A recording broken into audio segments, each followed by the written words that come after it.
Olá, boa noite a todos. Vamos continuar com mais um módulo da aula de revisão, né, módulo de rinologia. Então, mais uma vez, para quem não sabe, eu sou Renata Mora, eu sou coordenadora do curso. Espero que vocês estejam gostando. Qualquer dúvida que vocês tiverem, qualquer sugestão, vou colocar meu e-mail no final da aula. Vocês podem me escrever ou podem escrever no site do curso para o e-mail daqui também, tá bom? Hoje a gente vai falar sobre dacriocistorrinostomia, as complicações de rinossinusites, e vou aproveitar e vou falar um pouquinho sobre descompressão orbitária e sobre o olfato. Então vamos começar com a dacriocistorrinostomia. Bom, basicamente essa é uma doença oftalmológica, né? Então, a obstrução dos ductos das vias lacrimais é uma doença oftalmológica. Por que o otorrino acabou assumindo isso? Porque a via de acesso mais estética e também, na minha opinião, claro, sou suspeita, mas mais fácil, é por dentro do nariz. Como é a anatomia? A gente tem o canalículo superior, o canalículo inferior. Os dois se juntam em um canalículo comum e desembocam no saco lacrimal. O saco lacrimal está aqui protegido pelo osso lacrimal, que vai ficar bem aqui superior na fossa nasal. O saco desemboca no ducto nasolacrimal, que vai dar no meato inferior, tá? Então, essa válvula aqui do ducto comum para o saco é a válvula de Rosen-Miller, e no meato inferior a gente tem a válvula de Hassner. Então, mais uma vez aqui uma outra visão. O saco começa aqui bem no alto, na frente da concha média, atrás do osso nasolacrimal, atrás do osso lacrimal, e vai desembocar aqui no meato inferior. Qual é o quadro clínico quando a gente tem uma obstrução da via lacrimal? O principal sintoma é epífora. Então, é o lacrimejamento. Se a gente não consegue drenar, escoar por baixo, o paciente vai ficar lacrimejando o tempo inteiro. Junto a isso, pode dar uma dacriocistocele. O que é dacriocistocele? É a dilatação do saco lacrimal, e às vezes ela pode ficar aparente aqui por fora do olho. E como vai ficar um lugar fechado, com uma secreção ali hiperproteica, a gente pode ter infecção dacriocistite de repetição. O que é importante a gente diferenciar? Quadros de lacrimejamento ativo, então onde o paciente tem uma hipersecreção lacrimal, dos quadros de epífora, onde o lacrimejamento é por falta de obstrução. Tem vários exames e vários testes que o tratado fala. Os testes para ver se escoa ou não a lágrima são basicamente feitos pelo oftalmo. Eu não acho importante a gente saber e duvido que isso caia em prova. E o que a gente tem que saber? Os principais exames, então, são a dacriocistografia, que pode ser feita com raio-x, tomo ou ressonância. Como que é a dacriocistografia? O técnico da radiologia, ele cateteriza o canalículo inferior e o canalículo superior e injeta contraste. E a gente vai ver se está descendo ou se tem um stop ali, uma parada do contraste. Então, olha aqui, ó, o saco lacrimal cheio e escoando, né? Aqui parece que tem uma dilatação, aqui tem um afunilamento, um ponto de estreitamento e depois até escoa. Mas só esse afunilamento aqui, ó, já seria o suficiente para fazer ter epífora. Então, esse é um paciente, para vocês verem, quem nunca viu um quadro de dacriocistocele, olha, dilata tanto o saco lacrimal que fica essa protuberância aqui para o lado de fora do olho. Esse paciente está infectado, então dói, fica hiperemiado e a gente tem que entrar com um antibiótico. Mais um exame aqui. Olha, esse paciente é um paciente que sofreu um atropelamento ou uma queda de moto, já não me lembro, e teve múltiplas fraturas. E o bucomaxilo, ele fixou os ossos da maxila aqui, o osso nasal, com vários parafusos, osso lacrimal também. E essa fixação provocou o estreitamento ali, a estenose do ducto nasolacrimal e a dilatação do saco e, consequentemente, a dacriocistocele. Então, nesses quadros agudos, a gente entra com um antibiótico e já está indicada a cirurgia. Fez o exame, diagnosticou, é obstrutivo, a cirurgia está indicada. A maioria das vezes, quando a gente entra com antibiótico de 24 a 48 horas o processo já esfria e já murcha desse jeitinho aí. Então a gente até pode entrar na cirurgia numa fase mais aguda, com um processo infeccioso ali bem latente, mas sangra mais, é mais chato. Se a gente tiver um pouquinho de paciência, internar, ou não, se o paciente estiver bem até, mas antibiótico via oral, corticoide para melhorar o edema da pele, fica mais fácil após o intraoperatório, tá? Então, o que vai ser feito na cirurgia? Bem aqui na frente da concha média e superior à concha média é onde a gente vai ter o saco lacrimal. Então, a gente faz uma incisão nessa mucosa e rebate um retalho e expõe o osso lacrimal. Esse retalho aqui, ele serve para proteger a concha média. Várias vezes, e a gente vai brocar, ou tem gente que escolpra o osso lacrimal, eu acho difícil, também não acho uma coisa muito prudente você ficar escolprando aí para não correr fratura para o teto. Tudo bem que a gente está na parede lateral, mas pode correr uma fratura para o teto. Mas tem gente que faz com escolpro, né? Às vezes, quando a gente broca esse retalho, ele acaba se perdendo aí no meio do caminho, mas durante um bom tempo aí dos primeiros tempos ali da cirurgia, ele acaba que protege a concha média. Então, vamos aqui no passo a passo para vocês verem. Então, fazendo a inspeção da cavidade nasal. Essa é uma cirurgia que eu fiz com R3, então é o R3 operando. A gente retrai como se fosse fazer uma sinusectomia, para a gente ter espaço para entrar a broca, as pinças. E anterior e superior aqui a concha média, nem precisa descer tanto, a gente faz a incisão. Então esse é o paciente daquela dacriocistocele, para vocês verem, mesmo depois do antibiótico, do processo ter esfriado, ainda fica bem sangrante. A dacriocitorrinostomia não é uma cirurgia que é para sangrar tanto. E aí a gente pede uma broca. A mesma caneta que a gente usa para o shaver, para o microdebridador, a gente pede uma ponteira de broca para dacriocitorrinostomia, tá?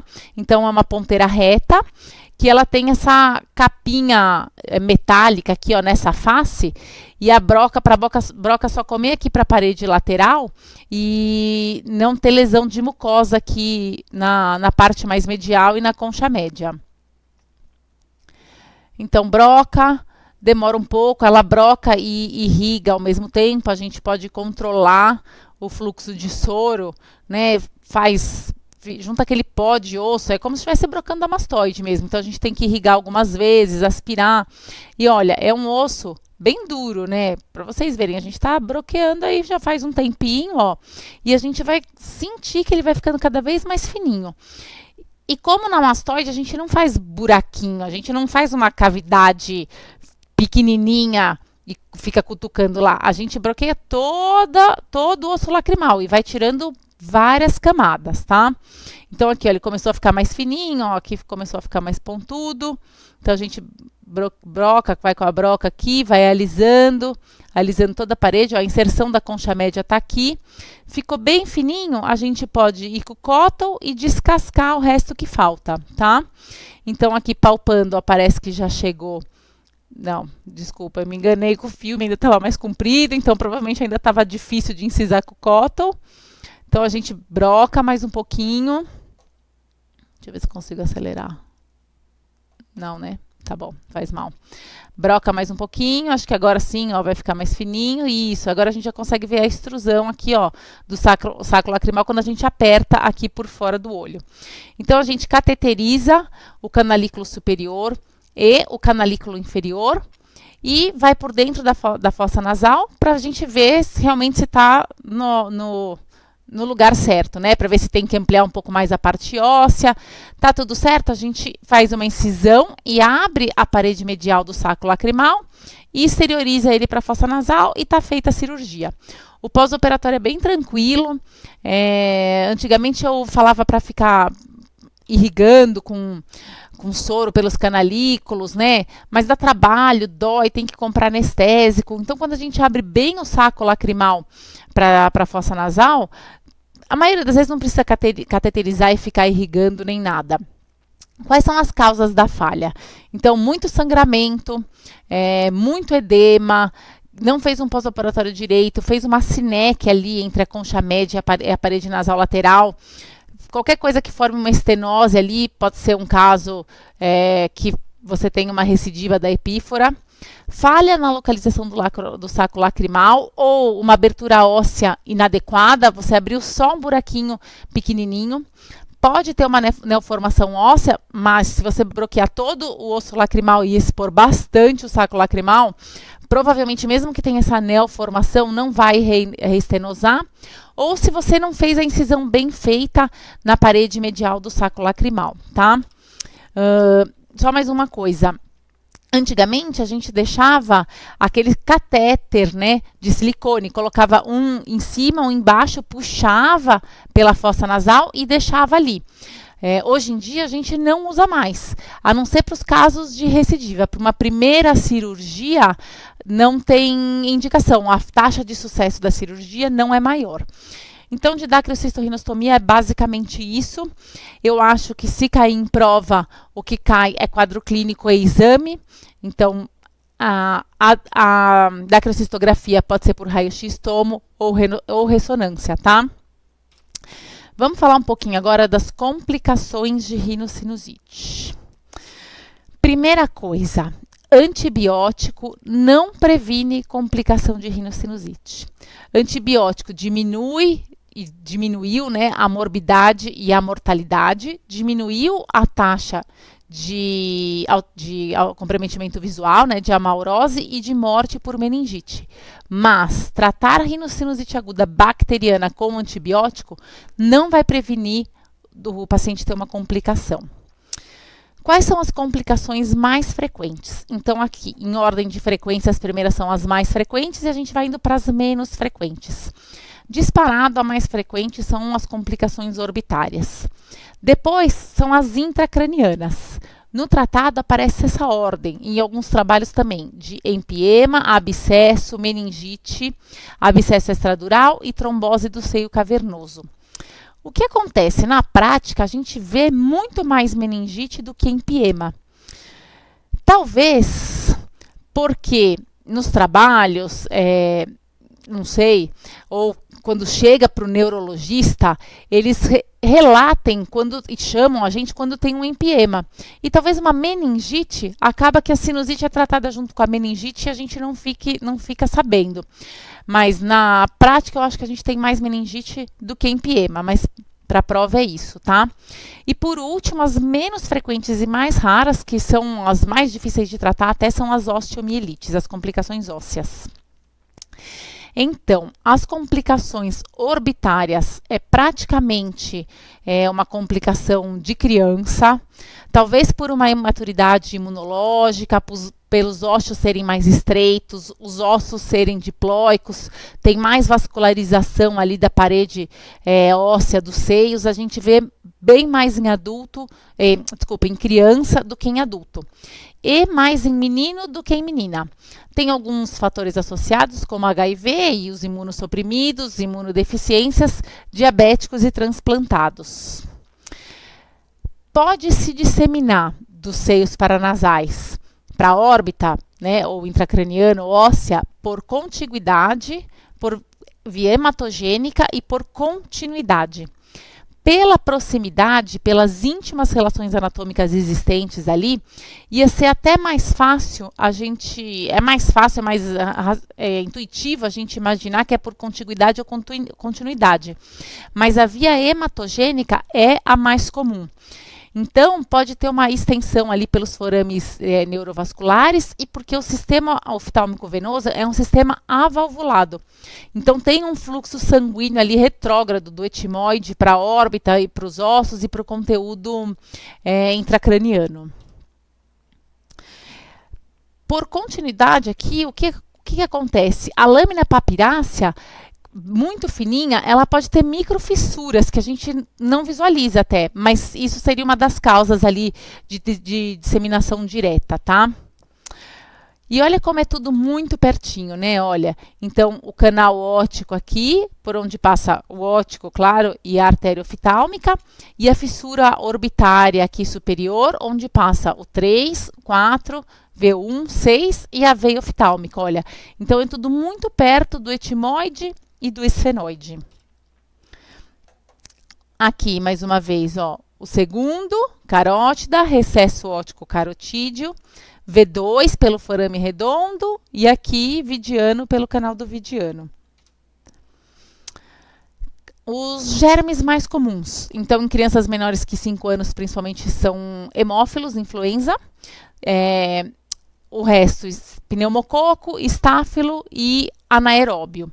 As complicações orbitárias, então, tendem a, como eu já tinha falado, tendem a cometer mais crianças do que adultos, e os pacientes com complicações intracranianas, eles tendem a ser um pouco mais velhos, adultos, jovens ou adultos na faixa dos 30, 40 anos. Principalmente vai vir de sinusite etimoidal, depois maxilar, frontal e esfenoide. Mas o principal aqui é do etimoide, tá? Então, o etimoide vai ser o grande responsável aqui pelas complicações. Dificilmente a gente vai ter uma sinusite só maxilar, né? Uma sinusite, rinocinusite odontogênica, alguma coisa mais localizada e vai ver complicar. Não é uma coisa frequente de acontecer. E o sintoma? O sintoma vai basicamente depender da onde e por onde está se alastrando o processo infeccioso. Então, será que ele está pegando a órbita toda, né? Será que ele está formando um abscesso? Será que ele está só aqui atrás no seio cavernoso? O sintoma vai depender basicamente disso e de quanto o processo inflamatório está se espalhando. O que acontece com a órbita? A gente tem o septo orbitário, que nada mais é do que essa deflexão aqui, ó, do periósteo, que é um tecido fibroso bem fininho, e serve como uma barreira de propagação para as infecções. Esse septo orbitário, esse periósteo, essa laminazinha fininha aqui, ó, olha aqui, ó, né? Ele divide o compartimento orbitário em pré-septal e pós-septal. Então, como vocês podem reparar aqui no desenho, ó, pré-septal é basicamente palpebral, já não é mais dentro da órbita. E a gente tem os espaços do cone orbitário, né? Então, aqui, ó, dentro do etimoide, aqui, ó, lâmina papirácea, a gente tem esse cone orbitário. O espaço é extraconal, aqui em verde, quando ele está para fora dos músculos da órbita. E intraconal, quando ele está para dentro do cone muscular aqui da órbita. Quais são as classificações das complicações orbitárias? Então, tem várias classificações, eu vou falar as que tem no tratado. Na prática, a gente precisa muito mais entender o processo infeccioso, o que está acontecendo como um todo, e saber a conduta que a gente vai tomar, do que saber a classificação de cor, se é qual Chandler que é, né? A, B, mas para a prova, cada vez menos isso é pedido, porque quem faz as questões de rinologia são os rinologistas e, sinceramente, eu não acho que isso tem grandes relevâncias. Mas para dividir, né, para vocês esquematizarem, ter uma coisa didática na cabeça, é bom saber. Então, Chandler dividiu em todas essas aí: celulite pré-septal, pós-septal, abscesso subperiosteal, abscesso orbitário e trombose do seio cavernoso. Quando Chandler fez essa classificação, não tinha tomografia. Então, ele fez essa classificação muito mais por critério clínico. E essa é uma classificação que não é uma classificação de gravidade. Quanto maior a letra e quanto mais a gente progride, pior, mais grave é. Essa é uma classificação que divide em tratamento. Basicamente, se vai ser cirúrgico ou se não é cirúrgico. Então, o que a gente tem? O Chandler A é a celulite pré-septal. Então, como eu já tinha dito, tudo que é pré-septal é praticamente palpebral. E, será, assim, a gente coloca, Chandler colocou como uma classificação orbitária, mas é praticamente para fora da órbita. Mas, enfim, ela entra aí nas classificações. Chandler B é uma celulite pós-septal. Então, tudo que pegaria aqui do septo orbitário para trás, né, dentro da órbita aqui, ia ser uma celulite pós-septal, que pode ter também um abscesso subperiosteal. Então, entre o periósteo aqui e o reto medial, pode se formar um abscesso. O Chandler D é um abscesso orbitário, né? Então, já é para dentro do cone orbitário. E o E é trombose do seio cavernoso, que também ia ser muito mais uma complicação intracraniana do que uma complicação orbitária, mas enfim, está aí no Chandler E. Então, por que é cirúrgico ou não cirúrgico? Porque, na teoria, o A e o B, a gente tem uma conduta mais expectante e não precisa entrar em cirurgia logo de cara, né? E o C e o D, e talvez o E, a gente já entraria numa cirurgia, tá? E depois disso veio a classificação de Mortimer. Mortimer dividiu em grupo 1, 2, 3. O grupo 1 é sempre dividido em abscesso ou celulite. Então, o grupo 1 também é uma infecção pré-septal. Então, será que é uma complicação orbitária mesmo? É muito mais palpebral. Mas, enfim, pode ser um abscesso, né, palpebral ali, ou só uma celulite. O grupo 2 é a infecção pós-septal, que também se divide em abscesso ou celulite. Qual é o problema disso aqui? Quando ele fala infecção pós-septal subperiosteal, um abscesso, tudo bem, a gente tem um abscesso aqui. Mas quando ele fala em celulite, a gente não tem nada aqui entre esse espaço, entre a lâmina papirácea e o, né, não tem nada ali para infectar e dar uma celulite. Então, a gente tem que abstrair isso para como se fosse uma celulite ali conal, uma celulite orbitária mesmo, porque subperiosteal não dá para ter celulite. E o grupo 3 é a infecção pós-septal, e aí sim, ele colocaria como intraconal, dividindo também em abscesso e celulite, tá? E depois disso veio o grupo a classificação de Velasco e Cruz, que dividiu em 1, 2, 3. 1 é celulite orbitária, 2 é abscesso subperiosteal e 3 abscesso orbitário. Qual é o quadro clínico, então? O que eu falei, depende da progressão da doença e de onde acometeu. Mas é uma edema ou hiperemia periorbitária, proptose ali do globo ocular, diplopia, oftalmoplegia, paralisação do movimento da órbita e, em casos extremos, aí, diminuição da acuidade visual. Se chegou um paciente, então, olho vermelho, pálpebra vermelha, hiperemia, proptose, qual é a conduta que a gente tem que ter? Imediatamente, a gente tem que pensar numa complicação orbitária de rinocinusite, principalmente se ele tiver queixa nasal, né? Às vezes, o que acontece é que esses pacientes chegam para oftalmo, não chegam para otorrino. Cada vez mais isso é menos frequência, ou para pediatria. Mas, quando veio para a gente tem que obrigatoriamente pensar em complicação de rinocinusite e pedir tomo e ressonância com contraste. Sempre com contraste, gente. Por quê? Porque é o contraste que vai ajudar a gente a diferenciar o abscesso da celulite. Então, o exame de escolha pelo tratado é a tomografia, que vai mostrar uma excelente resolução anatômica ali das áreas ósseas, mas em alguns momentos a gente pode ter dúvida se é abscesso. E aí a ressonância estaria indicada para ter uma melhor delineação dos tecidos moles e também para avaliar melhor a órbita ou para ver se tem comprometimento intracraniano, tá?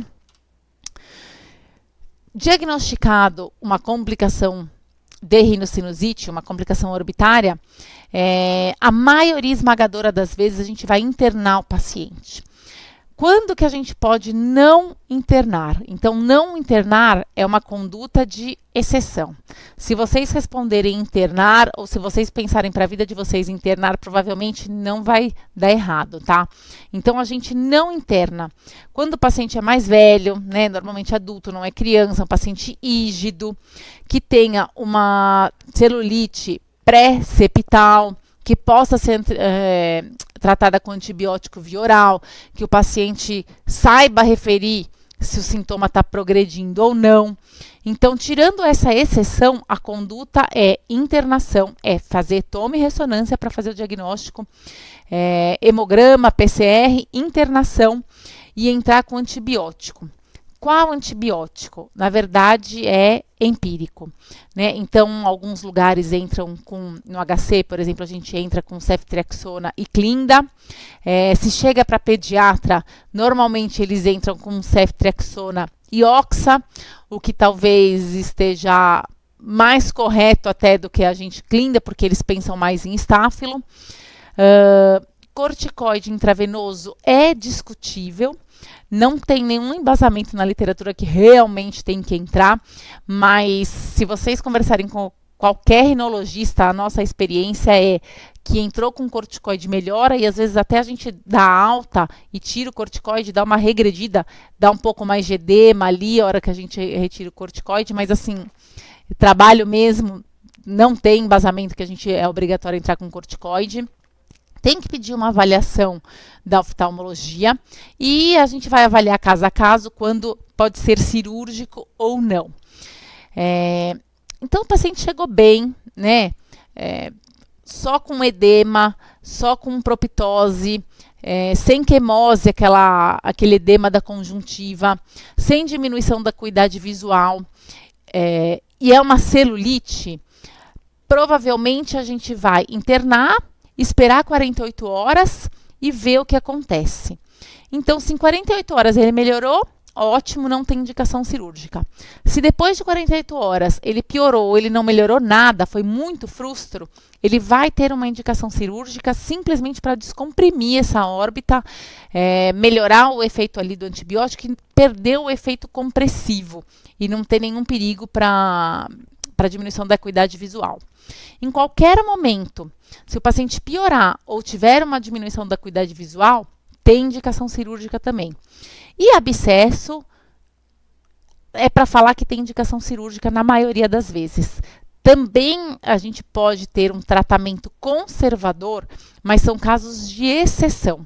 Quando o abscesso for subperiosteal, né, for menor do que 4 milímetros, visão, pupila, retina e mobilidade da órbita tiverem normais e a pressão intraocular tiver menor que 20 milímetros de mercúrio. Então, tem alguns...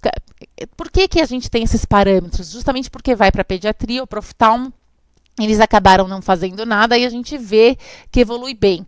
Então, se vocês estiverem em algum lugar que não tem condições cirúrgicas ou que se vocês não tiverem experiência para abordarem esses abscessos e for um abscesso pequeno, vocês sabem que vocês têm um tempo ali de manejo e a gente pode esperar e não ter um tratamento cirúrgico logo de cara e ver como evolui, tá?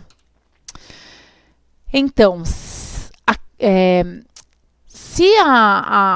o paciente chega só com uma celulite, olha, então ele vai ter esse edema palpebral aqui, ó, sem evidências de infecção de órbita, vai ser limitado aqui, ó, como eu falei, a pálpebra e ao subcutâneo, é a complicação mais comum e menos grave que tem de rinocinusite, não tem proptose, quer dizer, não tem dor, né, por causa da proptose e a movimentação ocular é normal. E o abscesso também não vai ter quemose, também é um abscesso restrito aqui à pálpebra. Olha só aqui com contraste, a gente vê nitidamente, ó, o abscesso aqui no meio e o processo inflamatório aqui, ó, toda a cápsula do abscesso aqui em volta. O interessante é que 90% dessas celulites ou desses abscessos periorbitários não são causados por rinocinusite, tá? Eles têm outras causas, como por exemplo picada de inseto, criança coçou, é uma causa externa aí. Aqui mais uma vez, para vocês verem a diferença, sem contraste, a gente só vê uma celulite, e olha com contraste como o abscesso fica bem delimitado. E a celulite orbitária? Então, aí sim a gente vai ter um edema maior, vai ter mais proptose ainda, vai ter quemose. Pelo edema e pela restrição, ali, pela compressão da órbita, a gente pode começar a evoluir com diplopia e diminuição da acuidade visual, dor, né? Porque fica um sistema ali compartimental ali fazendo pressão e pode ter uma mobilidade ocular discretamente diminuída. Então, Se não tiver diminuição da acuidade visual, mas tiver todo o resto, a gente pode ter uma conduta expectante, interna, antibiótico, corticoide quem quer, espera 48 horas. Qualquer outro desses sintomas mais diminuição da acuidade visual tem indicação de ir para cirurgia para descomprimir, perder o efeito compressivo de isquemia e não ter comprometimento permanente da visão. O abscesso subperiosteal é praticamente o mesmo quadro clínico da celulite orbitária, tá?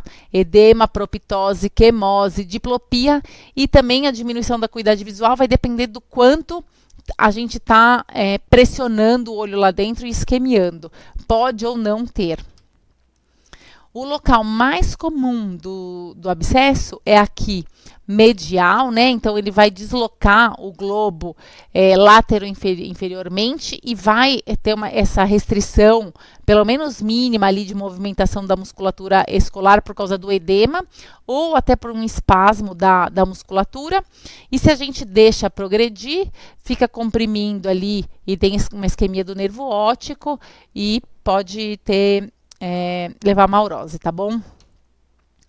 Então, olha aqui, ó, na ressonância, ó, na dúvida da tomografia, a gente vai pedir uma ressonância sempre com contraste e a gente vai ver esse deslocamento aqui, ó, do reto medial, ó, ele vai formar esse C aqui, ó, e o periósteo, ele vai delimitar o abscesso, a gente vai ver ele direitinho aqui. Qual é o tratamento para o abscesso subperiosteal? Como que é o tratamento cirúrgico, então, né, quando tem indicação? Basicamente, a gente fazer uma etimoidectomia. Vai retirar um uncinado, retirar a bula, vai esqueletizar toda a lâmina papirácea aqui, olha. Então, a gente e vai visualizar a periórbita, né? Então, a lâmina papirácea é bem fininha. Quando a gente faz uma incisão com cota ou com aquela foice para fazer a uncinectomia, a gente consegue separar um do outro. Se a gente aperta o olho ali, a gente consegue ter bem a visualização. Só para um abscesso aqui, olha, não é para a gente abrir a periórbita, porque lá para dentro não tem infecção. Então, se a gente abrir a periórbita, você vai levar a infecção lá para dentro. Então, para um abscesso subperiosteal, é para manter a periórbita íntegra, tá bom? E os abscessos superiores, bem aqui assim, ó, ou aqueles que se dão laterais aqui, ou bem inferiores. A maioria das vezes, a gente precisa de um acesso combinado. Então, a gente faz um acesso endonasal, igualzinho eu falei, esqueletiza a lâmina papirácea e talvez a gente precise de um acesso externo, fazer uma via combinada, porque senão a gente não chega.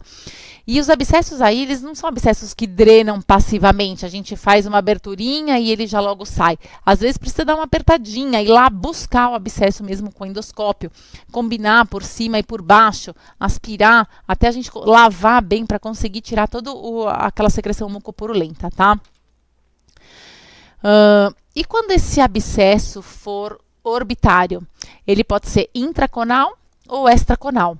Então, a maioria das vezes, ele já vai ter uma diminuição da acuidade visual, porque praticamente não existe como não estar tendo isquemia aqui do nervo óptico. E a oftalmoplegia pode ser completa. Por quê? Intraconal ou extraconal, tá, gente? Porque ele simplesmente vai restringir aqui, por isquemia, porque ele restringe mesmo o movimento do globo ocular. O músculo não consegue fazer o movimento que ele tem que fazer. Então, quando chegar uma criança que já não mexe o olho, o sinal de alerta tem que ser 10 vezes maior. Mais uma vez aqui, então, tomografia com contraste aqui, ó, infiltração aqui da gordura aqui, ó, difuso, ó, intraconal e extraconal aqui, ó, e na ressonância a gente pode ver uma necrose em T1, e em T2 vai ficar um sinal hiperintenso porque é secreção, né? E qual é a diferença do tratamento? A diferença é que a gente é obrigado a fazer uma incisão na periórbita, porque senão a gente não chega dentro do cone orbitário ali, dentro da órbita, né? E aí, dependendo de onde tiver, a gente tem que ir com cuidado, tirar o músculo da frente, se for intraconal. Às vezes precisa entrar com o oftalmo junto, às vezes sozinho a gente não consegue fazer. não tem oftalmo, às vezes a gente entra e com cuidado saber que a gente tem que tomar cuidado para não lesar a musculatura. Às vezes o que acontece é que ficou tanto tempo ali, aquela pressão aumentada, que quando a gente faz a incisão, a gordura, não sai aquele monte de gordura, a gordura necrosou, então fica meio que uma cavidade já formada aqui, e aí a gente precisa ir por dentro dessa cavidade e buscar o abscesso também, tá? E as complicações intracranianas, ou as complicações extraorbitárias, né? Então, quais os tipos? Osteomielite aqui, ó, então a mais comum na tábua do frontal, um abscesso pericraniano, o abscesso que pode ser extradural ou epidural, um empiema subdural, um abscesso cerebral, meningite, trombose do seio cavernoso ou do seio sagital, tá bom? Então vamos falar um pouquinho de cada uma delas. Então, as complicações intracranianas é mais, como eu já havia dito, em adulto, adolescente do que em criança. 1/4 fica com sequela, 6% vem a óbito. A via de disseminação mais comum também é a hematogênica. E o foco principal ali é o frontoetimoidal ou o esfenoidal. Eles colocam essa regrinha aqui. Então, quando é meningite, é mais de etimoide ou esfenoide. Quando é um abscesso extradural, é meio lógico a gente imaginar isso. Quando é um abscesso extradural, dependendo de onde normalmente é mais frontal. Quando é um empiema, é frontal e etimoide. Se for um abscesso cerebral do lobo frontal e frontoparietal, esfenoide e etimoide. E se for um abscesso do lobo temporal, a gente pode ter otite associada, tá bom? Então, o diagnóstico é mais difícil do que uma complicação orbitária. Por quê? Tirando nas osteomielites, as complicações intracranianas, eles dão entrada no pronto-socorro com algum grau de rebaixamento da consciência. Então, eles não vêm para otorrino, né? Eles vão com cefaleia, sinais meníngeos, náusea, vômito, alteração da consciência, convulsão, hemiparesia. Então, o que acontece? Ele vai para neuro. E aí sim, depois de fazerem todos os exames e diagnosticar um quadro infeccioso, aí vai se pensar que a causa infecciosa primária poderia ser uma rinocinusite. Então, não é um diagnóstico fácil e não vem para a gente logo de cara. Então, quando a gente vai avaliar, normalmente o paciente já está internado, já está com antibiótico, já está com a ressonância feita. E é isso. Como é que isso pode cair na prova? Eu acho que isso pode ser cobrado principalmente pela conduta. Eu não acho que o quadro clínico vai ser cobrado, porque quando vem para a gente também vem pronto. Pode até ser, mas o quadro clínico é meio óbvio, né, de complicação intracraniana. Então, e o que também pode ser cobrado, eu acho que é para a gente não bobear. Então, quando o paciente não chega muito mal ali direto para neuro, a gente não pode bobear do paciente estar evoluindo com uma complicação intracraniana. E isso também acho que pode cair em prova. Então, quais são os sinais de alerta? São crianças mais velhas um pouco, com rinocinusite aguda, que não respondem à terapia inicial, começam a apresentar cefaleia, dor de cabeça intensa. A gente tem que pensar em complicação intracraniana, fazer uma avaliação mais agressiva, fazer uma ressonância com contraste para descartar a meningite e as complicações e jurar de pé junto que não tem nada ali, tá? Então, acho que isso talvez seja cobrado em prova. Qual a sua conduta ali? Uma criança que não melhora, dor de cabeça, prostrada, não vai ter problema nenhum. Aliás, está indicado fazer uma ressonância e descartar a complicação intracraniana. Então, aqui vou dar vários exemplos para vocês verem das complicações. Um abscesso epidural, olha, outro aqui, como a tomografia faz o contraste faz toda a diferença. Um super abscesso cerebral, aqui tudo velado, ó, etimoide e maxilar. E qual vai ser a conduta? Suspeitando ou fazendo diagnóstico? Claro que internação. ceftriaxona, Ivanco, ceftriaxona e oxomeropenem. Também não tem uma coisa super rígida e estabelecida. Contanto que seja antibiótico que atravesse a barreira e cubra gram positivo. Normalmente esse antibiótico vai ficar de 4 a 8 semanas. Tem indicação de entrar com corticoide junto, diminuir a pressão intracraniana. E tem indicação cirúrgica de sinusectomia em muitas vezes. Existem alguns trabalhos que podem não ver tanto benefício, mas no tratado eles falam em cirurgia. E uma vez que o neurocirurgião te chamou e ele vai entrar na cirurgia para resolver a complicação intracraniana, a gente já tem que entrar e resolver por baixo, tirar o foco infeccioso para aquilo ali não ficar bloqueado e evoluir melhor, tá? Mas não está errado quem fala, olha, vai só a neuro abordar. Às vezes o paciente não tem condição de ficar muitas horas anestesiado, então não está errado, a gente tem que pesar tudo isso. Mas a maioria das vezes a gente entra em cirurgia sim. E o que eu acho que também pode ser cobrado em prova?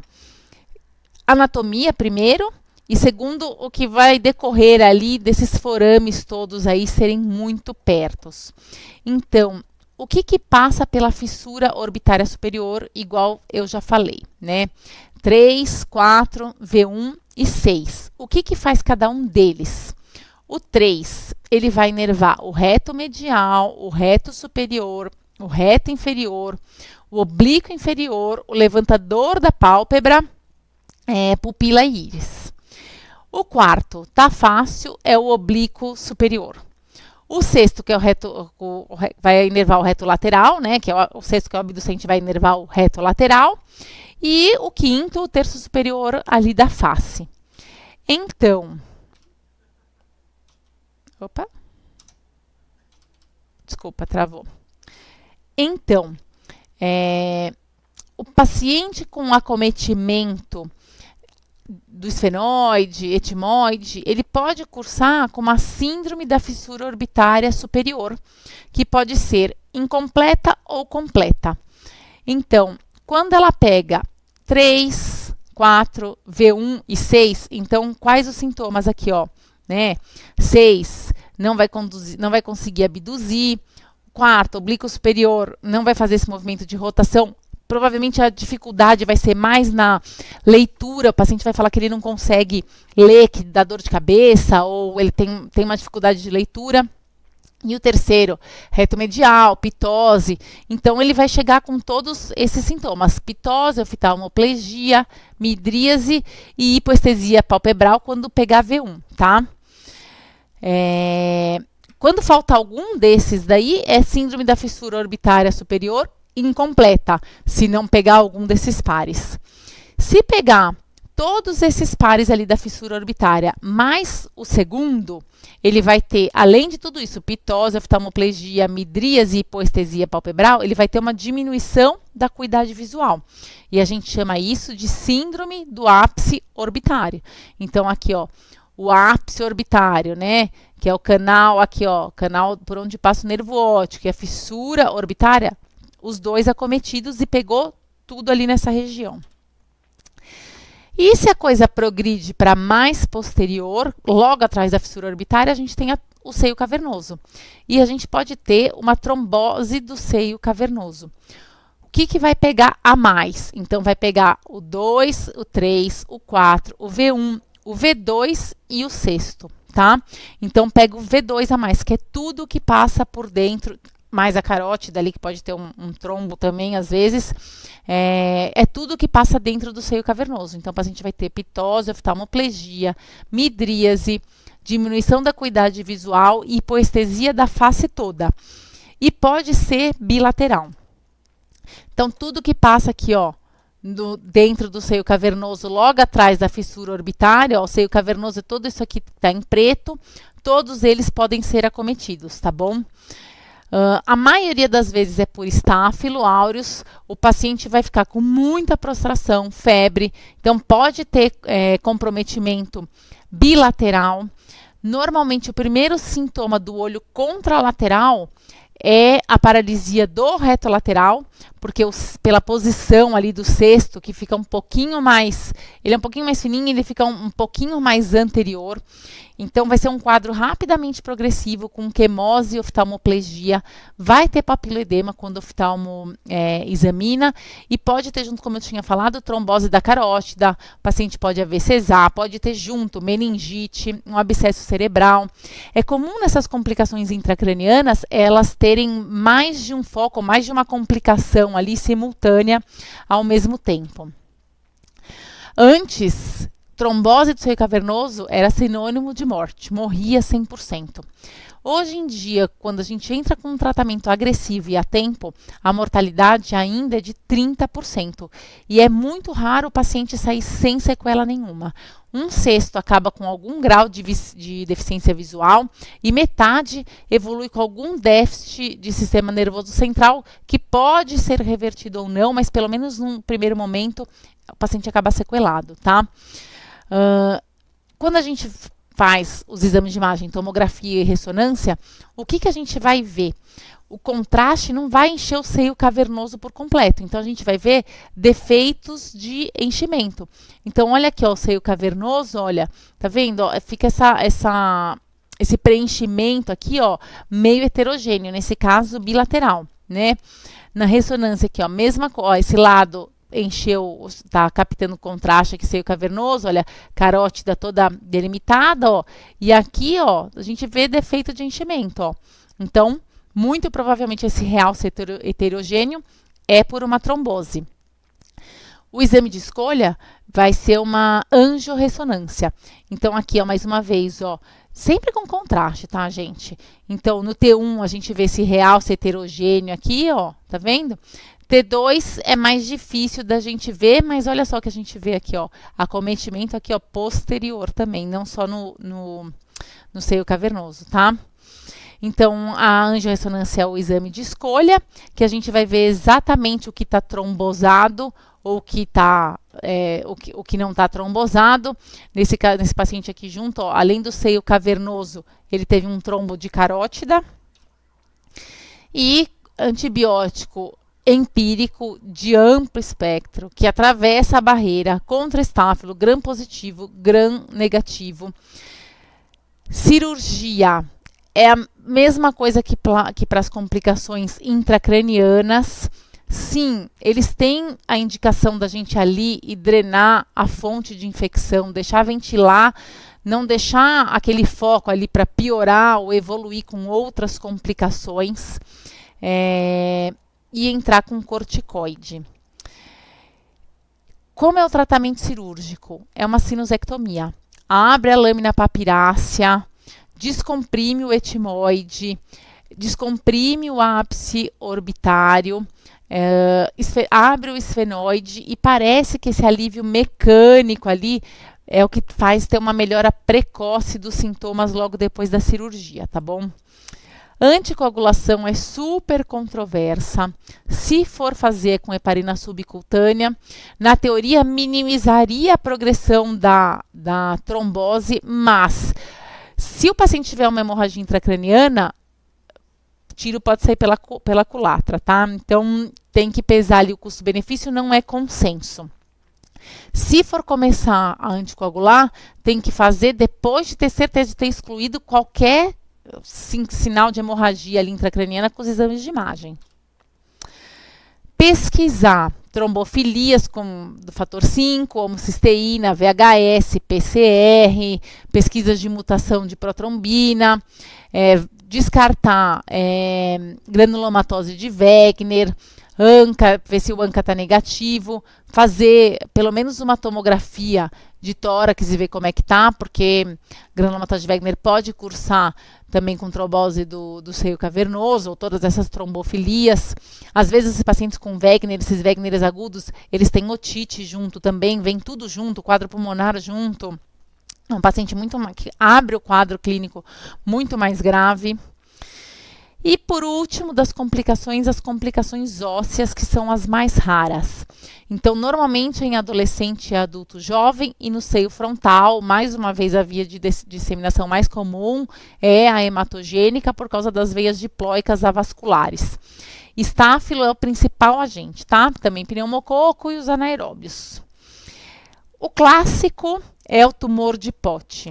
O que é o tumor de Pote? É esse edema mole, depressível aqui do osso frontal por envolvimento da sua tábua externa, junto com um quadro sinusal, rinorreia purulenta, pode dar um edema palpebral aqui junto. O próprio tumor de Pote pode drenar, fistulizar e começar a sair secreção pela própria pele. E às vezes eles estão associados com complicação intracraniana, tá? Gente, osteomielite é cirúrgico. Deixa eu falar do diagnóstico antes, então, desculpa. Diagnóstico, tomografia, todas as complicações. Ó, desconfiou de complicação ou desconfiou de tumor, vocês têm que colocar exame de imagem, tomografia ou ressonância com contraste, tá? A gente está acostumado para sinusectomias, para sinusites, não fazer contraste, mas suspeitou de complicação, suspeitou de tumor, é obrigado a ter contraste no exame de imagem, isso cai sempre em prova. Então, a erosão óssea na tomografia aparece mais ou menos de 7 a 10 dias depois da infecção instalada, vai aparecer umas áreas de rarefação, pode ser que não apareça logo de cara. Tem indicação de fazer cintilografia com tecnésio, tem indicação não, pode ser necessário fazer cintilografia com tecnésio, e com galho é para a gente fazer um monitoramento pós-operatório, tá bom? Então, agora sim, tratamento é cirúrgico, não tem jeito. Ficou uma área de sequestro ósseo ali, né? Literalmente apodreceu a tábua externa ali do frontal. Então, tem que fazer um debridamento cirúrgico extenso, até dar 1 a 2 centímetros de margem livre com osso normal. Então, normalmente esse osso necrótico não sangra e a gente consegue ver ele esfarelando. E aí, na cirurgia, a gente tem que ampliar isso daí. Reconstrução tem que esperar pelo menos 1 ano depois da resolução total ali da osteomielite, tá? Não pode reconstruir antes. Então, fiquem com esse organograma na cabeça. Interna, hemograma, coagulograma, VHS, PCR, tomo com contraste. Internação, clindamicina é obrigatório no HCS, o protocolo. 600 miligramas de 6 em 6 horas, pelo menos 14 dias e depois pelo menos 6 semanas, para ter certeza que não tem nada e com controle com a cintilografia. Drenagem do abscesso ali do frontal e debridamento ósseo extenso. Roteiro diagnóstico. Essa tabela é do tratado. Então, vamos setorizar ali. Rinocinusite. Então, quadro sinusal, secreção nasal, congestão, chegou com hiperemia, dor, pensar em complicação orbitária. Obrigatório, mandatório, exame de imagem, tomografia com contraste. Se precisar, descartar abscesso ou complicação intracraniana, ressonância magnética com contraste. Não só abscesso, mas se a gente quiser fazer um diagnóstico diferencial e olhar melhor as partes moles. Interna, na maioria das vezes, exceções, celulite periorbitária pré-septal, paciente rígido, maioria das vezes adulto, exames de sangue, né, hemograma, PCR, se desconfiar de alguma imunodeficiência, casos selecionados, né, hemocultura, pesquisar HIV, sífilis, outras granulomatoses, se você tiver desconfiado, mas isso a gente tem que direcionar com a história. Avaliação do oftalmo, se tiver dor, se tiver qualquer diferença ali na mobilidade de um lado para o outro. E qualquer sinal de complicação intracraniana, avaliação da neurocirurgia, mas a maioria das vezes é o contrário, vai para a neuro e depois vem para a gente, tá bom? Vou pegar o gancho para falar de descompressão orbitária. Então, já falei quando precisa descomprimir o nervo óptico. né? Sinectomia, lâmina papirácea do começo ali da órbita até ali o ápice orbitário. E a maioria das vezes, se é só por causa do nervo óptico, a gente descomprime a lâmina papirácea e descomprime a órbita e não precisa fazer uma antrostomia, se for fazer via endonasal, e não precisa fazer uma antrostomia. Por que eu estou falando isso? Vocês me mandaram uma pergunta, que eu vou ler aqui, que eu acho que a pergunta é meio confusa, mas foi mais de uma pessoa que me mandou e vocês ficaram com dúvidas, porque o enunciado da dúvida. A pergunta é a seguinte: considerando a abordagem endoscópica da descompressão orbitária e descompressão do nervo óptico, assinale a correta. Pelo enunciado, me dá a sensação de ser uma descompressão por causa de uma isquemia do nervo óptico. Então, correta. A principal indicação desses procedimentos é a ocorrência de diplopia causada por estrabismo, nada a ver com nada. B. A antrostomia maxilar não é necessariamente realizada nessa abordagem. Não. Você pode descomprimir toda a órbita e não necessariamente abrir o maxilar. Então, na minha opinião, essa está correta. C. Permite uma melhor descompressão da região lateral do assoalho orbitário em relação aos acessos externos. Gente, a gente vai entrar com o endoscópio pelo nariz. Pelo nariz, o jeito mais fácil ali de chegar é medial. Lateral, descompressão lateral, não é o jeito mais fácil para um acesso endoscópico. É muito mais difícil. A maioria das vezes a gente nem chega lá. Então, para mim, essa está errada. E D, permite a descompressão do ápice orbitário, melhor descompressão em relação aos acessos externos. Aí não dá para falar, aí depende de qual, tem vários tipos de acesso externo também. E aí eu vou falar agora um pouquinho desses acessos para vocês, principalmente para a doença de Graves, que é onde a gente entra também, além dos casos de isquemia. Então, descompressão orbitária ou é isquemia, ou complicação de rinocinusite, ou doença de Graves, que a maioria em mulher de 20 a 40 anos, a maior parte por tireoidopatia autoimune. Tudo que tem muita teoria é porque a gente não sabe direito, mas a fisiopatogenia ali, uma das teorias é que teria um infiltrado linfocitário com linfócitos B, e os fibroblastos sofrem uma ação da citocina que estimulam a neoadipogênese, e aí aumenta a gordura ali intraocular, tá? Tem dois tipos, tipo 1 e tipo 2. Isso não é tão importante para o otorrino que não opera isso diretamente, mas talvez seja questão de prova. Então, tipo 1, tem um aumento do compartimento gorduroso da órbita, tem muita proptose e pouco aumento muscular, não tem muita hipertrofia do reto medial, do reto lateral. A maioria não desenvolve neuropatia óptica, nem distúrbio de motricidade ocular. Então, não tem problema muscular, o olho mexe normal. Ao contrário do tipo 2, que sim, esse tem um aumento, uma hipertrofia ali da musculatura. Então, ele tem uma restrição de meximento do globo ocular e eles são mais propensos a desenvolver uma neuropatia óptica e perda visual, tá? A retração palpebral ali é vista nos dois tipos. Então, a pálpebra parece que entra ali, ela não fecha direito, o paciente fica com o olho aberto, tá bom? Tem várias maneiras de descomprimir, né? A descompressão inferomedial, né? Então, falei, não é nem para Graves, a lateral, a via endoscópica é boa. Para os pacientes que precisam de redução da proptose de até mais ou menos 4,5 milímetros seria o ganho que a gente conseguiria ter por via endoscópica. Outras vias, transconjuntival, transpalpebral superior, transantral, que é mais antiguinha, que é o osteogura, remoção da parede lateral e uma descompressão da porção mais profunda ali, tirando a asa maior do esfenoide da parede lateral, tá bom? Então, a descompressão endoscópica é basicamente como nas complicações de rinocinusite, tira um sinado, tira o etimoide, só que você vai abrir até o nível da parede posterior da maxila. Essa descompressão, sim, se fosse uma questão, o enunciado da questão fosse Graves, né, talvez a gente falasse que seria obrigado ali a abrir o maxilar, porque a gente descomprime tudo isso e faz várias incisões na periórbita, né, horizontais e verticais para extruir a gordura. Então, abrindo o maxilar, a gordura tem onde se acomodar melhor e a gente tem um ganho melhor.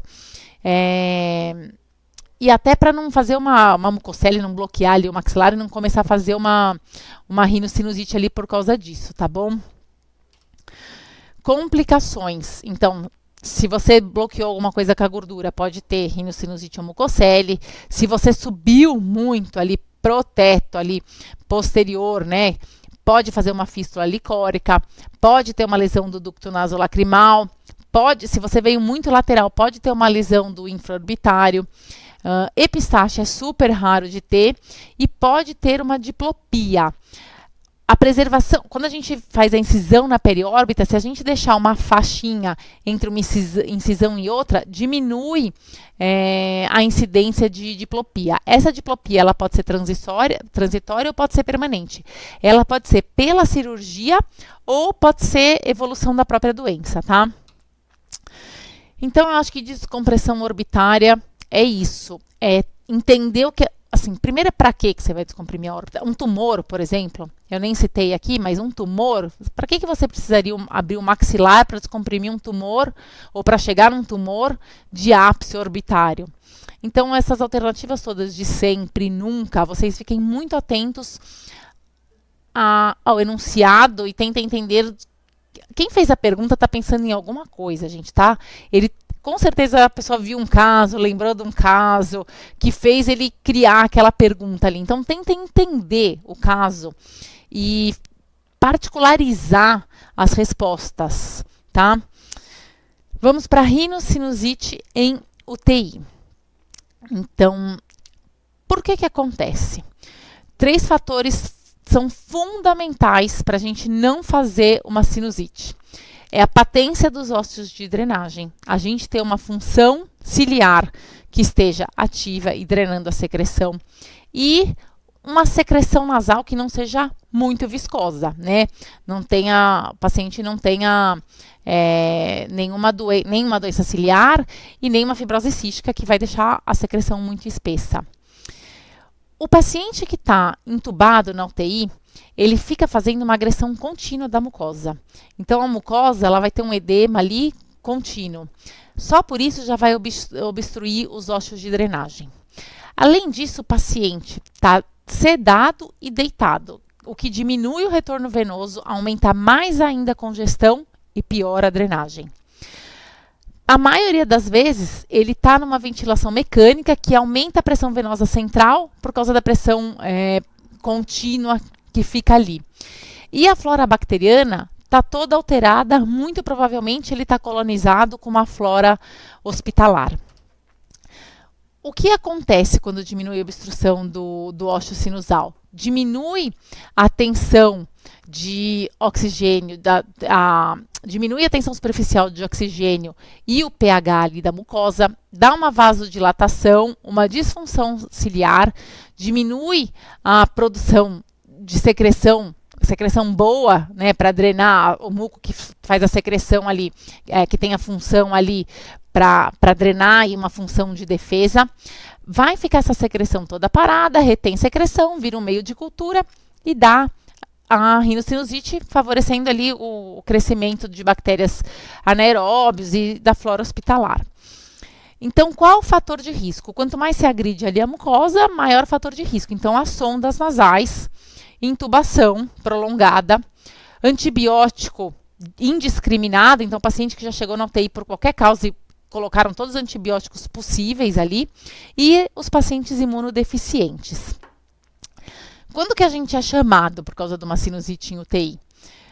A maioria das vezes é quando o paciente tem febre e todos os outros focos já foram excluídos, né? Então, o intensivista já trocou todos os catéteres, as punções, já fez hemocultura, fez raio-x, ultrassom de tudo quanto é lugar, não localizou nada. Acaba que o paciente vai para uma tomografia, até para ver se não tem nada intracraniano, o paciente faz uma tomografia de crânio e é onde a gente acha rinocinusite. Quando a gente é chamado para examinar, a gente faz uma nasofibroscopia e a maioria esmagadora das vezes a gente vai ver uma secreção, porque o paciente está deitado ali, estagnado, como eu já disse. E 30% das vezes essa tomografia ali alterada é falso positivo, tá? Não é por rinocinusite. Antes, a gente fazia, principalmente para os pacientes que não tinham condições cirúrgicas, punção do maxilar para mandar para a cultura e até como tratamento ali, quando a coisa era localizada de maxilar, só para lavar. Cada vez menos a gente tem feito isso, é difícil, não é fácil de fazer. Gente, a maxila é super dura, sangra. A maioria das vezes vai para cirurgia, tá? Quando pode. E se você tiver a chance, você colhe uma cultura ali de secreção do meato médio. Então, você diagnosticou sinusite em UTI ou você acha que é sinusite em UTI. Então, é o paciente com febre, com antibiótico, que já foram descartados qualquer outras causas, trocado tudo. É sinusite, o que você vai fazer? Substituir a intubação ou a sonda nasal por oral. E você vai indicar a lavagem nasal. Às vezes, só de você fazer isso e reavaliar em 48 horas, melhora a febre e melhora a sinusite do paciente. Quando tem muito edema de mucosa, o que é interessante fazer é pedir para pingar vasoconstritor antes de lavar. Então, pinga, espera uns 3 minutinhos para o soro poder entrar melhor, lavar melhor e fazer literalmente uma remoção mecânica da secreção e das bactérias que estão ali parados. Então, a gente reavalia em 48 horas. Melhorou? Perfeito, mantém. Não melhorou? Vai fazer, se já não fez, vai fazer uma tomografia de seios paranasais, tá? Quando não vem nada, que é a raridade por o paciente estar deitado, o intensivista vai ter que continuar pesquisando outros focos. Quando, sim, vem tudo velado, tem indicação cirúrgica, tá bom? Então, como eu tinha falado, se é um acometimento exclusivo do maxilar, a gente pode tentar uma punção e uma lavagem, mas não é fácil de fazer e cada vez mais está em desuso. Ou o paciente ir direto para a cirurgia e fazer uma sinusotomia endoscópica. O incrível disso que eu quero que vocês fiquem na cabeça e que também pode cair em prova é que às vezes o velamento ali, a tomografia não é muito feia. A gente fica até receoso de indicar, porque vê um envelamento só do esfenoide, uma coisa meio frustra, mas quando você opera, o paciente melhora e para de fazer febre. Então, se realmente foi descartado outros focos, teimem na resposta da prova que tem indicação cirúrgica e na vida pessoal também, tá? Fiquem com esse organograma aí da sinusite em UTI na cabeça. E vamos falar, por último, um pouquinho do olfato. Então, é o seguinte, quais os tipos de alteração do olfato? Anosmia, hiposmia, hiperosmia, disosmia, que é a distorção do olfato. Então, parosmia, tem algum paciente sente cheiro que não tem, parosmia, sente um cheiro que não é o do odor mesmo que tem, fantosmia, quando cheira, sente um cheiro que não existe. Acnosmia, quando ele sente alguma coisa, mas não sabe classificar e falar o que é. E presbiosmia é igual de presbiopia, gente. Vai ficando velho, vai degenerando e vai perdendo. Essas alterações do olfato, elas podem ser geral, parcial ou específicas para alguma coisa, tá? Se a gente dividir elas em 3 tipos, vai ajudar no raciocínio clínico e a gente tentar entender de onde vem e conduzir melhor o caso. Então, elas podem ser condutivas, porque molécula do odor simplesmente não sobe, quando a gente respira fundo, não chega no epitélio olfatório. Se chegou no epitélio olfatório, a gente pode ter um dano desse próprio epitélio olfatório ou nos nervos olfatórios, e aí seria uma perda neurosensorial, né? Sensorial pura é no epitélio e neural pura é quando é por trauma, quando rompe ali o nervo olfatório. E pode ser uma deficiência central. Então, um bulbo olfatório, trato, estria ali, alguma coisa está acontecendo no sistema nervoso central. São todas essas causas. Então, a gente tem que pensar em tudo isso quando o paciente vem com queixa de alguma disfunção do olfato, né? Então, tratado das mais comuns, como IVAS, rinocinusite, TCE, idiopática e por idade. Os trabalhos em geral, a gente vê que as mais comuns são por rinocinusite crônica. O tratado não divide muito em crônica, aguda, ele coloca mais IVAs e rinossinusites, tá? Não pode esquecer de investigar se o paciente está fazendo uso de algum medicamento que pode alterar o olfato. E a lista dos medicamentos é enorme, olha. São praticamente todos esses medicamentos aí. Pesquisar se o paciente pode ter alguma doença ocupacional que dê alteração do olfato. E lembrar que muitas alterações do olfato podem estar associadas com doenças neurológicas, Alzheimer, Parkinson, esclerose múltipla. Então, é o seguinte, quando é por infecção de vias aéreas superiores, as alterações do olfato praticamente se dividem na fase aguda e depois na pós-viral. Na fase aguda é porque tem um edema ali, uma obstrução nasal, tem uma alteração da condução e o paciente tem uma hiposmia, anosmia transitória e a maioria das vezes ele evolui para cura. E a pós-viral? A pós-viral é porque os vírus tem um tropismo ali pelas terminações nervosas, pelo nervo, e eles vão causar uma lesão de neuroepitélio olfatório. E aí, a hiposmia ou anosmia pode ser persistente, tá bom? Até pode ter uma regeneração do epitélio olfatório, mas pode ser persistente. Quanto maior a agressão, claro, maior a destruição do número de neurônios olfatórios e pior vai ser o olfato do paciente. Mais intenso vai ser a perda.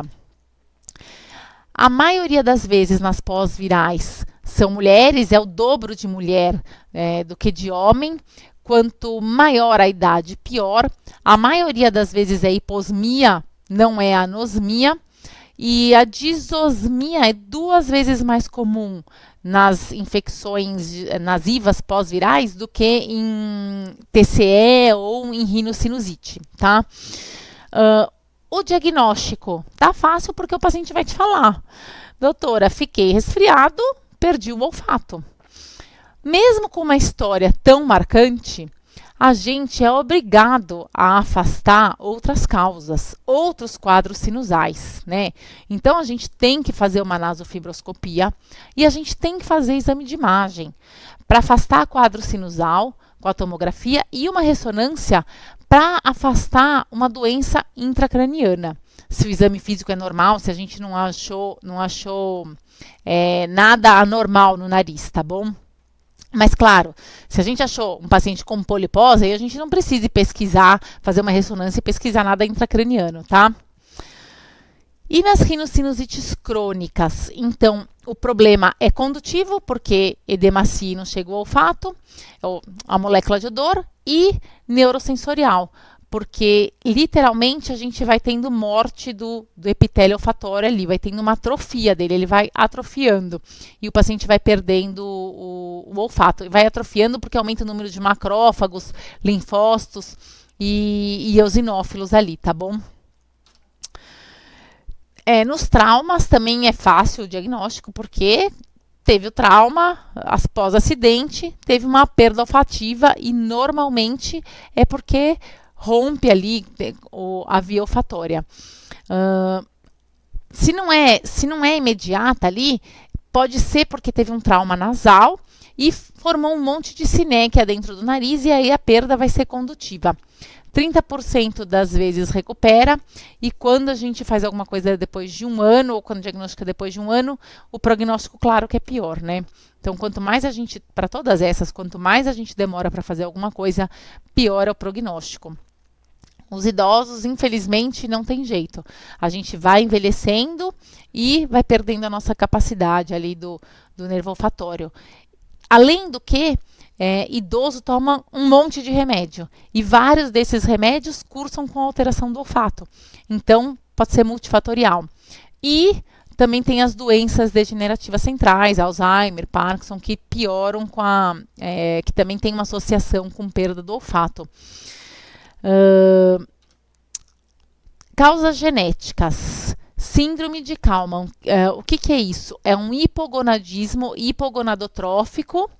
Então, tem um atraso na puberdade e o paciente tem ele não desenvolve o bulbo olfatório.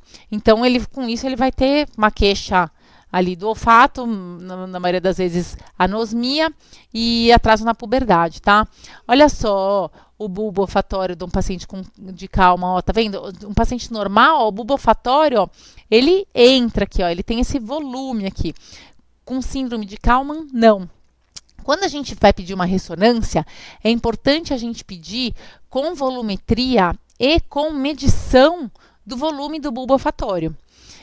O tamanho do bulbo olfatório varia de homem para mulher, de idade, quanto mais velho ou quanto mais novo. Quanto mais velho, mais atrofiado vai ficando. Mas a média ali é que o bulbo olfatório tem que ter pelo menos 50 milímetros ali para ser normal. Então o radiologista tem que vir aqui, olha, e medir, né? Fazer a medição ali do volume, fazer a volumetria do bulbo olfatório, tá bom? Então não esqueçam, quando pedirem ressonância com medição de bulbo olfatório, volumetria. Feito, o paciente chegou no consultório, então. Pesquisamos tudo isso já. Idade, doenças associadas, medicamentos, ocupação profissional. Já operou o nariz, já fez químio, já fez rádio, fuma. Quanto tempo faz que começou? Tem alteração do paladar junto, né? A gente tem alteração da gustação e da olfação, ou é só olfato? Feito isso, tem indicação de fazer exame físico e quem tiver a oportunidade, é super interessante fazer o PSIT, que é um teste de quantificação de perda do olfato. Se for fazer o PSIT, não façam a naso antes, façam a naso depois. Porque você colocou anestésico, porque você mexeu na mucosa com o endoscópio lá, pode ter um certo grau de edema. Então, a naso tem que ser feita depois do PSIT. Como que é esse PSIT? Ele vem em várias cartelas e cada cartela tem um cheiro. Então, você raspa ali, parece uma raspadinha, você raspa com um lápis e o paciente vai colocando o nariz e sentindo e vai respondendo as alternativas dos odores ali possíveis. Tem 20 minutos para fazer o teste e não pode repetir, não pode ficar voltando, tá? Tem que ir sempre para frente ali. E ele vai dar um score. E o score você vai colocar num gráfico que tem. Se a hiposmia ou anosmia, hiposmia vai ser leve, moderada ou grave, vai depender do sexo e da faixa etária. E com isso você vai conseguir quantificar. E é legal porque aí você consegue fazer o PSIT antes do tratamento e depois do tratamento e ver se tem alguma melhora. Não vende no Brasil, mas ele vende aqui, ó, nesse site aqui americano. E só a única coisa importante é que ele é validado aqui no Brasil em português. Então, quando vocês forem pedir, tem que colocar para vir em português, português do Brasil. E tem que comprar 7 de uma vez, tá? Então, fez o PSIT, vai fazer a nasofibroscopia. Fez a nasofibroscopia, não viu nenhuma alteração, vai fazer tomografia para descartar doença sinusal, não tem nenhuma doença sinusal. Está indicado fazer ressonância magnética e para descartar as doenças centrais, como eu já disse. Outra coisa, hemograma, glicemia, TGO, TGP, ureia, creatinina, hormônios tireoidianos, podem cursar com alteração do olfato, então a gente pede esses exames de sangue junto também. Bom, o que a gente pode fazer para melhorar a performance olfativa do paciente? Primeira coisa, corticoide nasal, infelizmente, sinto em dizer para vocês, não traz melhora olfativa. Corticoide oral, sim. Então, o paciente chegou com perda olfativa, não importa, porque isso a maioria, no tratado nem que tem isso, mas assim, isso a maioria dos trabalhos falam. Chegou com perda olfativa, não importa quanto tempo, você vai fazer corticoide oral. Quanto tempo aí é variável, 7 a 10 dias, 7 a 15 dias em dose regressiva, mas vai entrar com corticoide oral. Melhorou? Tá fácil, a causa era inflamatória, tá? Claro, tá cheio de pólipo, cheio de sinéquia, você já sabe que tá infectado, você vai entrar com antibiótico junto, ou vai ter que operar, mas via de regra, a resposta aí é corticoide oral está indicado. Tem outras substâncias, ácido alfa-lipoico, que as evidências não são tão fortes assim mais. Pentoxifilina, ácido aminovalproico, tem sua certa indicação. Mas o que realmente está na moda e o que parece ter melhora para o paciente é uma reabilitação do olfato, é o treinamento olfativo. Então, como é que é feito? Aqui no Brasil não tem também, a gente pode mandar manipular, é um odor cítrico, um de flores, um de café. O Smell Again ele já vem prontinho, ó, nessa forma de bastão. E o paciente vai literalmente cheirar 2 vezes por dia, por no mínimo 2 a 3 meses aí. Mas essa reabilitação do olfato é o que parece realmente trazer algum benefício para o paciente, está super em alta e talvez seja questão de prova, tá bom? E é isso que eu tinha para falar para vocês hoje. Qualquer dúvida que vocês tiverem, não apareceu acho que apareceu meu e-mail em algum slide aí, é renatalopes@gmail.com. Podem me mandar, ou podem mandar pelo site aqui do MED Revisão, e espero que vocês mandem bem aí na prova, e qualquer dúvida estamos aqui. Obrigada, viu?